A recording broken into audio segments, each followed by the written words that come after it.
A little bit of a different intro today. I just wanted to say something that I don't think I say enough, and I wish I said more. I think it's because maybe I don't know how, and I don't know if what I'm doing is...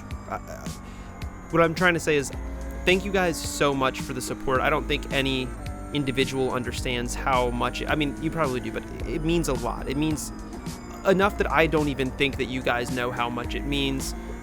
It's just amazing, and thank you guys so much. I hope that I'm doing enough. If there's something you think I could be doing better, let me know. I want to bring that to you. Also, the Prodigy stuff is coming. I want everybody to know the Prodigy stuff is coming. It's coming soon. Also, aliens are real.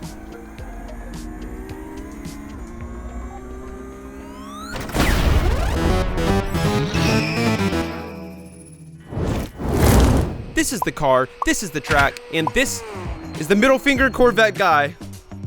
I fucking love him. Fuck you! So, I want to cover some qualifying because it went horrible for me. Lap number 1, we're at Road America, Porsche Cup again. I believe the race is 12 laps long, so it's a fairly decently long race. It's a pretty long lap, it's about 2 minutes.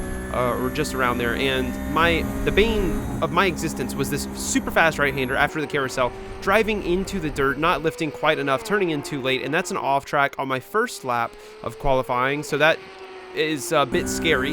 Lap number 2, I just have to not get an off track there. This lap didn't need to be super fast, it just needed to be a lap. And once again, you're going to see me do the exact same thing to a slightly smaller degree, but still drive into the dirt pretty significantly. You can't actually dip a tire into the dirt, but that was an off track. So we are starting, not right there, that is Joey. That looks like us. Joey's starting in like P4 or something. We are all the way back here in P15. And behind us in P16 is Rexy. That's actually a familiar face. You can see Joey up there at the front. That is the same Rexy car from last video, Kaylin A. Chin, who also failed to qualify. And as car number 3 and 6, we both should be pretty fast, so I'm hoping to kind of tear through the field, and maybe he can follow me through. We'll see. Lap 1, it looks like all 3 cars ahead of me are going to spin their tires, and we may move up quite a few positions here, flying past the 2 on the left side. Kaylin doing well to follow me through that thus far. We have the guy who started in P13 still side by side with me. I'm going to try and brake late here, get scared of hitting those guys ahead of me, and kind of over brake right into the mid corner there, and that allows car number 15, who started in P13, to defend his position along the inside. He's going to have the inside for the next corner, and I could try and make this work around the outside, but I don't want to risk having such a bad run that I lose positions from behind. So I'm going to tuck behind this guy, use his slipstream, but we are not totally out of the weeds. We still have Kaylin behind us, who, if you saw last video, very competent driver, actually beat me in that previous race to this one, so I'm aware of that. Moving to the inside, not only to defend, but also to attack the car ahead, and some fucking shit's gonna go on here. I don't know what was happening in the moment. I just see cars all over to the right, taking a view outside. One of the Dirk shootings on screen is jumping the grass, and that all stemmed from car number 16 diving up the inside, locking up his brakes, sending that Dirk shooting wide. About 3 or 4 cars get stuck over there, slowing down. We end up side by side with Dirk into the crested left-hander, super light braking here, and you can hug the inside really tightly when you are in a 2-wide situation, which we are able to do. Trying to slow down a little bit there to force Rexy into a 2-wide situation with Dirk shooting, but Rexy does well not to do that. Fires to the outside, out of the exit of that corner, ends up going side by side with him here, which could be our saving grace. It looks like he's going to lose a ton of time, not only through this corner, but if they maintain side by side into the carousel, this could be huge for us. We're trying to separate ourselves from, I think, the only person who's really putting us under pressure here. Unfortunately, the cars ahead were side by side right in front of me, so I'm going to lose a ton of time as car number 17 gets a terrible run, the Jurassic Park car. I'm trying to find my way around. I realize that this is going to be my best opportunity. I'm having to lift in places I would never lift, losing about half a second there, but we do find our way out onto the inside for the next corner. Kaylin looks like maybe going up the inside of Dirk behind. All I can focus on is myself braking a little bit early as the inside car. It looks like Jurassic Park is going to go deep. Dirk shooting is going to follow him, actually end up locking up, and Kaylin finds his way side by side. Taking a look at that from Kaylin's perspective, and I mean, a beautiful opportunity for him. The Jurassic Park car, as ever, doing an absolutely horrible job at containing the dinosaurs, and Kalen manages to follow us through all of that mayhem. But not to fret, we're in a decent position. Heading into the final corner, we should have slipstream, unless we fuck this corner up, and there we go, fucking this corner up, shifting down to second gear, going deep, losing about 3/10 to the car ahead, and the speed difference, which is now in Kalen's favor behind us, and he will also have the slipstream advantage. Heading towards turn number 5 on lap 2. We're in the slip of Drew, and Kalen behind us is about 3/10. He actually releases off of the throttle a little bit here, I believe, because he doesn't want to attack, and he's trusting me to attack Drew, possibly looking for me to make a shitty attack, and then Kalen gets 2 positions. I don't know. Drew goes very deep, completely misses that apex, defends into the crested left-hander. I am aware that he's going to defend, possibly look for a move up the inside of this corner, but he gets onto the throttle nice. I actually hesitate. Kalen is up our ass right now. He's 0.1 seconds behind us, and realistically, I don't think I'm going to get past this guy anywhere until maybe turn 12, which is the end of the next straight coming up, so that's my goal. I'm just going to sit behind him, try and stay right on his ass so that the slipstream can help me get enough of a speed difference to make a send.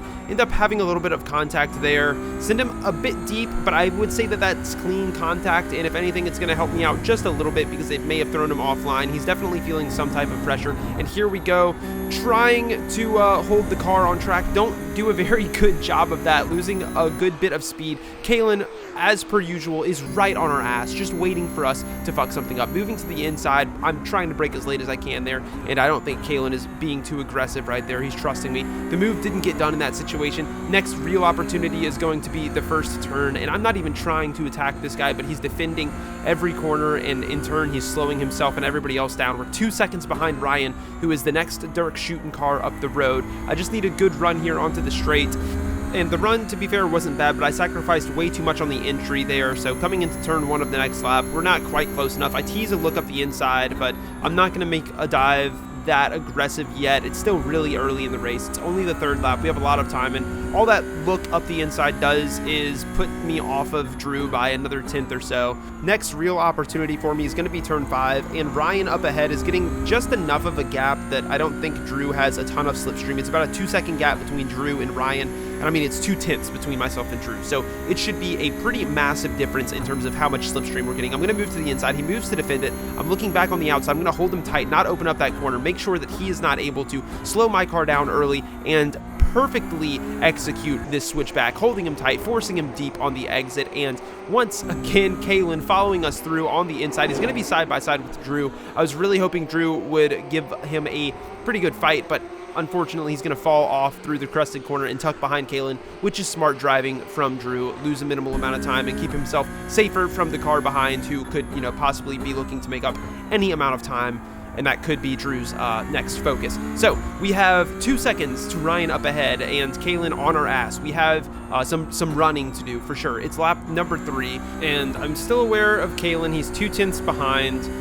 Fortunately, I'm kind of able to separate myself heading through this next corner. I think when I was on it, this was actually one of my best corners. Minimal lifting there, and the relative does go kind of crazy, so it's not totally accurate, but taking a look at it, it says we're about half a second from Kalen, but it also says we're 3.5 seconds from Ryan.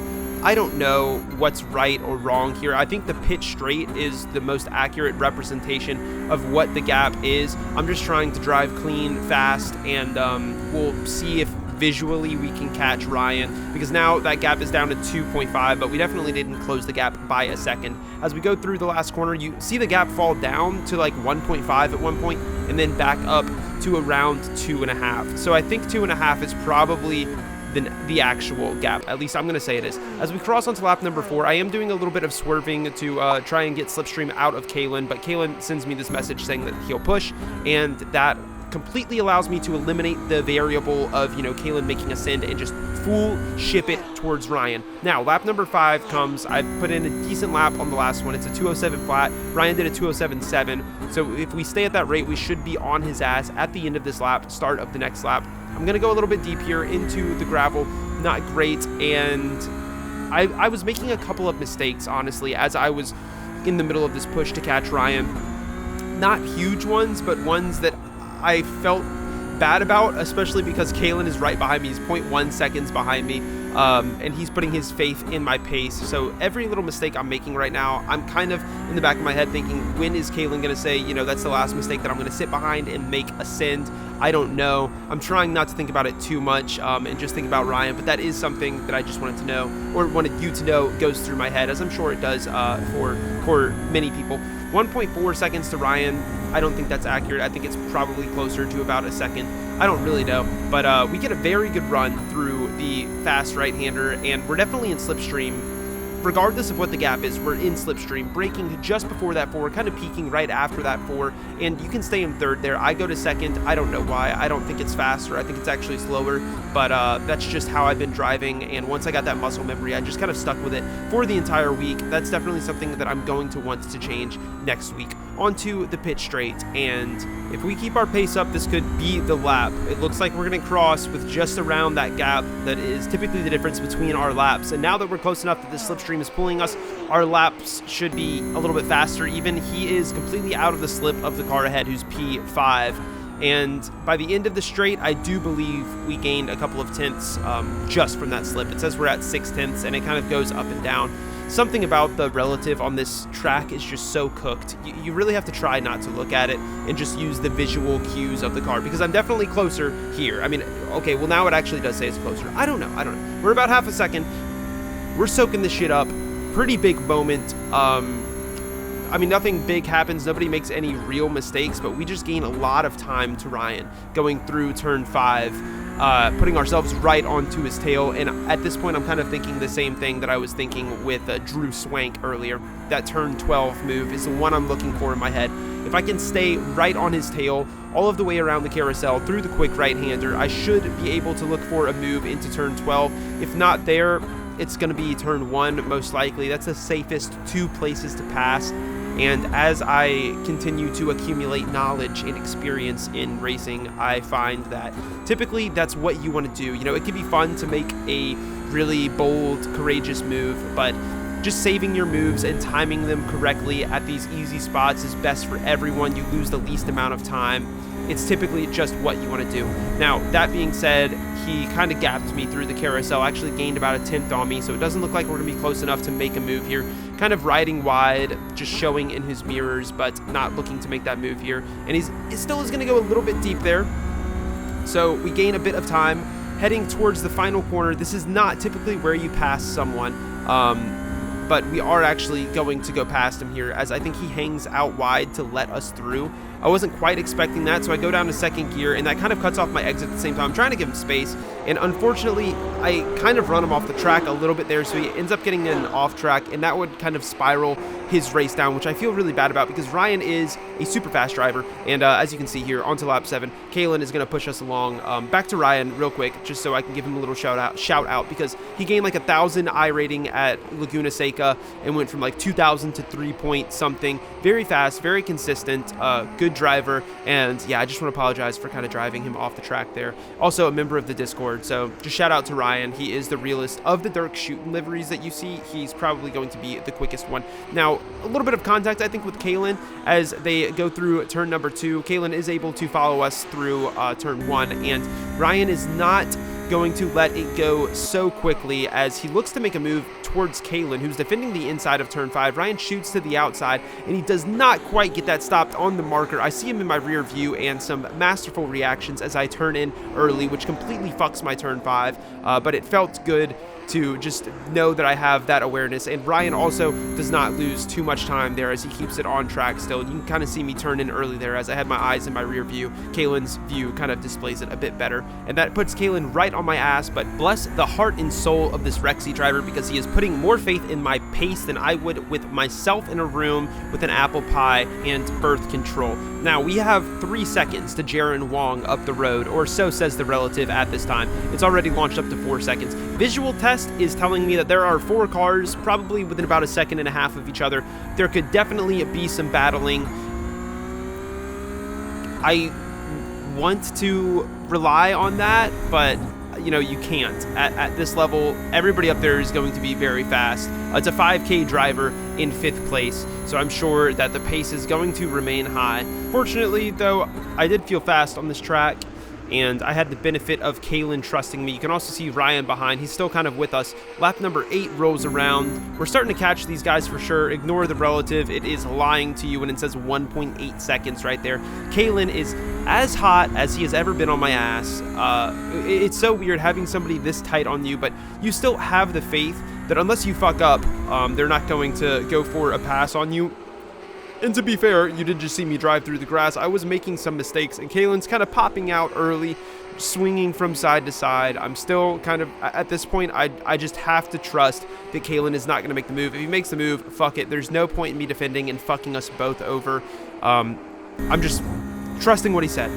And thank you, Kalen, for delivering on that. As once again, I'm going to drive totally through the grass. Onto the pit straight, you'll see that the gap between myself and Jaron is down to 2.5 seconds, around there, 2.5, 2.6 maybe. And we have 4 laps to go. We were riding consistently about half of a second faster, despite my last lap, which was like a 2:08 in that situation. But other than that, we were consistently around 0.3 to half a second faster. In lap 11, this is the final corner of lap 11, the penultimate lap. We're heading on to the final lap. We've been putting in some banger laps, 2:06 on our last one. The cars ahead are mid 2:07s. Oh, we were doing it, and I was fucking hauling ass. Kalen was trusting me. I was actually pulling away from Kalen at one point. Onto the final lap, and looking up ahead, it's perfect. Somebody's peeking to the inside. That could open up a battle. It's all gonna be worth it when shit kicks off. There's 4 cars with Joey at the front, and it looks like the side-by-side is about to begin into turn 2 of the final lap. This should help us tremendously. He's up the inside. I think he might have actually gotten that move done. It looks like not quite. They're still side-by-side. We are now within a second, 3/4 of a second actually, onto Jaron. We're soaking up slip. We got half of a second to Kalen behind, and into turn 5, they're side-by-side. They're going to lose time. I'm going to gain it. All of that hot lapping is about to pay off as we finally find ourselves entering the fight, gaining massively. Joey's pulling away in P2 up the hill, and I neglect to think about my incident points as I drive directly into the back of Jaron Wong. That puts me 1 incident away from a drive-through. I just pull over to the side. I'm trying to brake, and then I brake so much that I fuck up Kalen. Kalen runs into the back of me after this great race. I separate the entire field. The battle that was about to ensue is totally dead. I just fucking killed it. And I mean, it was still like a fun race up until that point, but it's like the entire race was leading up to that battle. Like it was a bomb with 2 seconds left to explode, and I just defused it. Actually, no. Okay, it's like a bunch of people were at a party having fun, and some guy comes in and just says like the shittiest joke of his life, and then he's like racist to somebody and like knocks over the entire bar backwards, and it kills the bride because it's also a wedding. I don't know, dude. I felt like such a party pooper, I guess is what I want to say. Really disappointed with how I handled that. P7. We didn't get the drive-through. We ended 1 incident point away from the drive-through, but man, that was disappointing. Here are the results. Still managed to gain iRating. Drew Swank just losing, so had I been 1 position down, I would have lost iRating. Joey with the P2, congratulations. He was leading that group, and the pressure he was under that race, I'm sure, was constant. That's the dub in my safety rating. Honestly, I don't care. If I'm not getting demoted, it's a win for my safety rating. Now, next race, I'm on pole. Joey is behind me, and we've got Helder Goncalves behind us. We're all super close. There's like 2/10 between the top like 5 or 6 people. Something ridiculous. It's looking like it is going to be a very close race. Now, somebody describe to me what is about to happen. What's happening? Why am I redlining for like? I don't know what happens. That's never happened to me before, where the lights flash constantly and I just get like a super shit start. It's like some sort of launch control activated that I don't know about, but it's a really shitty launch control. So I'm getting passed by everybody. Starting on pole, we're down to P4, and we should be able to defend our position side by side into the first corner with car number 1 on the outside. That's not really an easy move to make for him. And then, oh, this is bad. Into the second corner, I'm gonna lock up. Oh God, just about kill the car ahead in P2. I did not mean to make this move, but I end up locking up, sending myself deep, and he backs out of there, seeing me lose the car a bit, I'm sure. He ends up going side by side with the guy behind. Car number 1 is shuffled down to P5, and into turn number 5, I'm going to be under some massive pressure. Somebody is looking right behind me. I'm taking a semi-defensive line into the corner. I'm going to stay in the middle. We've got somebody on my outside, somebody on my inside. We're 3 wide into it. As I'm watching this back, I've got my hands up in the air, and I think I might be religious because I survived that, and somebody give me another explanation. I was just trying to hold my center line. Both cars backed out, Helder and Emil. Shout out to both of them. There was no room on the outside for that exit for anybody to go around there, so that was good by him. The car on the inside definitely could have made it work, and I think he could have gotten that position. They kind of end up side by side behind. Car number 4 going deep, and the 2 cars behind him are still side by side as we go through the fast right-hander that's going to get us moving towards that carousel. Everybody starts to even out into a single file line. Still some battling going on behind. Not my problem. I'm looking at the back of that peanut butter jelly ahead, and that's all that I want to see. I want to see it get bigger. I want to see it in my mouth. I want to see it smothered on the walls of my hospice room when I'm like 85 years old. Baby, I'm flexing in the chair as I'm recording this because it's a 1-2 right now for pole racing with Joey in the lead. I'm not too far behind him, and the car behind me is actually losing time through that fast right-hander because I'm full shipping it right now. Not willing to give up this position. Braking as late as I possibly can or am comfortable with on the first lap. Do miss the apex a little bit, but the speed is being carried through. Oh boy, that was a hell of a race start. I was just so happy to be alive at this point. Sometimes that's when you're at your best, when you're just happy.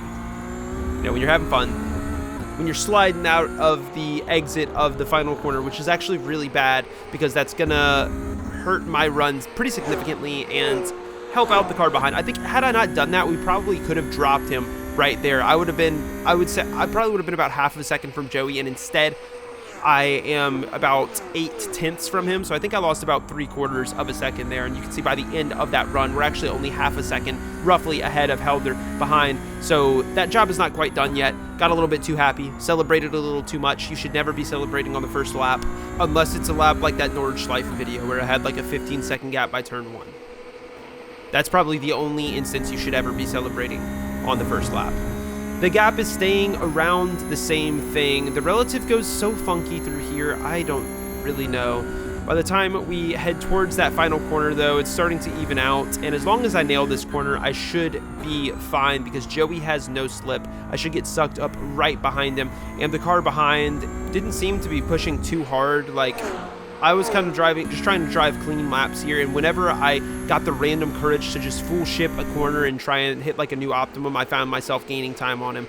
By lap number 3, we had begun to open up that gap to him. He's still in slipstream, but it's pretty faint, especially compared to what I am getting from Joey. He's also going to drive way through the dirt, the fast right-hander, which will actually not kill his speed that much, but what it does do is it gives you dirty tires for this pretty important right-hander, and you'll see him not quite get the car stopped in time, try and brake later into the corner, end up locking up, going off of the track as he loses traction, and that is going to clear a ton of pressure for me and Joey. 2 seconds to the next car behind. Man, we were in a voice call while this race was going on, but I don't think we were really saying anything. Like, I probably said to Joey, I was like, the guy's dead, the guy's dead. But apart from that, we were just so locked in because these guys behind us were not slow. These were all some pretty fast drivers, and we're doing everything in our power to break away from these guys. This is going to help us. They're fighting. He's 2 seconds behind. They're on the brink of staying in our slipstream, and they decide to fight. I think that was the wrong move. I mean, maybe this guy has more pace than him, but they're going to end up losing quite a bit of time. And when you're at that 2 second mark on the Delta, as they were to us, like, it's pretty crucial you don't lose that time. They dropped about half of a second there. They were probably only 3/10 maybe from getting into slip and getting attached back to us, but that just changed the game for us. Seeing that in my rear view, that was probably another thing I said to Joey over voice chat. I was like, they're fucking fighting, dude, they're fighting, let's fucking go, baby. I was like punching the monitor, I was taking my pants off, I was styling my hair as we go around the crested left-hander. I was just so happy. And part of that is because this was the last race that I would do before going to the Daytona 24 in real life with Joey. So I was just super excited about life at this moment, and what a way for this race to be going at lap 4 of 12 on the final day of driving before I go to the Daytona 24. Now, I specify lap 4 of 12 because there's a lot of race left. This race is not over, and I said, you know, never celebrate on lap 1 earlier. you shouldn't really be celebrating on lap 4 either, unless it's a 4-lap race. Like Nordschleife, I could see that happening, but Road America, I don't think it's very often you're doing a 4-lap race. Actually, let me check. Google has the answers for everything. Although I've tried to look stuff up like this before and it's pretty hard to find. Okay, bet my computer's broken. Oh shit, wait a minute. Okay, so that is... Alright, so that was... I don't know. If anybody knows if there's been like a 1 or 2 lap shootout, let me know. Anyway, we're still 2.5 seconds ahead of the guy behind, so it looks like we're actually on pretty similar pace to these guys. Our pace wasn't great at this point, running 2:07.6. Still a bit early on. You're kind of in that weird transition phase in this car where I feel like the 4th to 8th or 4th to like 6th lap, the tires are just worn enough. You still have a lot of fuel in the car. It's weird, but I'm gonna fucking ship it on Joey, baby. I didn't say anything to him. We're in voice chat. I didn't say anything. I just fucking did it. He let it happen. But oh, I almost killed him up that fast left-hander as he gets right on my tail. Nice save by him. Very, very easy to lose the car or let the car go past that point once it starts to kick out there. That separates myself from Joey enough that I am just gonna fucking dart for it. And I think Joey is just about in the slipstream range of Matisse behind, if not in it. I mean, it's super close. I think he's about exactly 2 seconds ahead of him. So it's back to that kind of teetering point. Joey is, however, far enough away from me that he should be able to gain some time just via the slipstream. Like, there's enough of a bubble that he can take that up and get himself safely out of slipstream and hopefully drop Matisse, who could still be under pressure from the cars behind. However, I'm going to fuck up the final corner. We had a big enough gap to Joey that it's not too big of a problem. If, say, we were only like 1 or 2 tenths ahead of Joey, us doing that could have literally put us back into the jaws of these guys. It's going to put Joey back on my ass, but it doesn't let us fall back enough to really be in this battle quite yet. And skipping ahead to lap number 7, and yeah, we were kind of not pulling away from this guy. He was doing really well to stay with us with no slipstream, doing mid 207s. Skipping ahead now again to lap number 11, and there we are in our little 1-2 position, penultimate lap, and the gap did actually grow a bit because, I'll be honest, we were just faster, baby. We were driving low 207s, 206s, and with only 1 lap left to go after this one, kind of seemed like it was in the bag. Like, this is kind of, we're getting to that point where I think it's beginning to approach the destination where it's all right to think about celebrating. And I wasn't thinking about it yet. I was so locked in at this point. I mean, once you drive this many laps and like these people, you're not really dropping these people, you start to realize that, okay, this could actually be a problem. I actually do a little bit of swerving as well just to keep Joey behind, because 1 lap left, the battle between me and Joey could kick off at this point.